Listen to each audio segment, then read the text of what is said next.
आपको बराबरी नहीं देना चाहता। और आप भी और हमारे लोग भी और आप सब तमाम टीवी सीरियल में उलझे हुए हैं, लेकिन इस माता सावित्रीबाई फुले के सीरियल को आपने नहीं देखा अभी तक, जिन्होंने अपने ससुर का घर छोड़ा था केवल इसलिए इस देश में बेटियां और महिलाओं को भी पढ़ने लिखने का अधिकार मिले।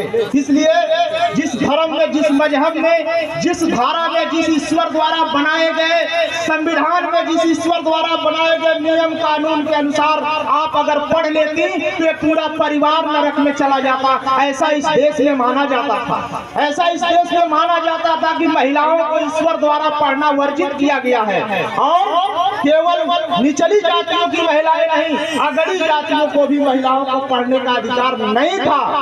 वहाँ भी पितृसत्तात्मक गुलामी थी, वहाँ का पुरुष तो आजाद था लेकिन वहाँ की महिलाएं गुलाम थी। उस धर्म के माध्यम से पुरुष सत्ता की गुलाम थी, सब कुछ मेहनत करती थी, लेकिन पुरुषों की बराबरी के अधिकार में उनको पढ़ने लिखने की आजादी नहीं थी। मैं सावित्रीबाई फुले की बात क्यों करना आपने मजबूर किया कि मैं इसलिए बात करना चाहता हूँ। उस महिला की जयंती 3 जनवरी को थी।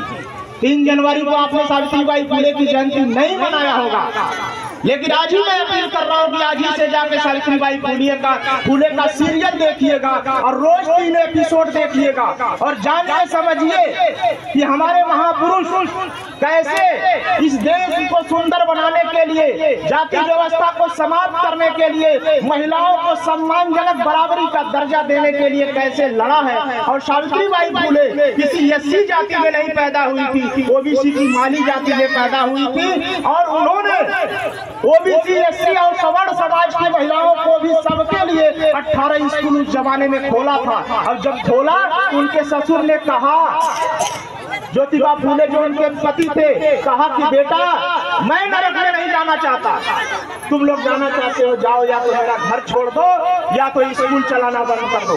ये तब कहा जब ब्राह्मण पुरोहितों ने दबाव डाला गोविंद राव पर, उनके पिताजी पर, कहा कि तुम्हारा बेटा तो बेकार काम कर रहा था, मिशनरी स्कूल में पढ़ के पागल हो गया था, बहू भी पागल हो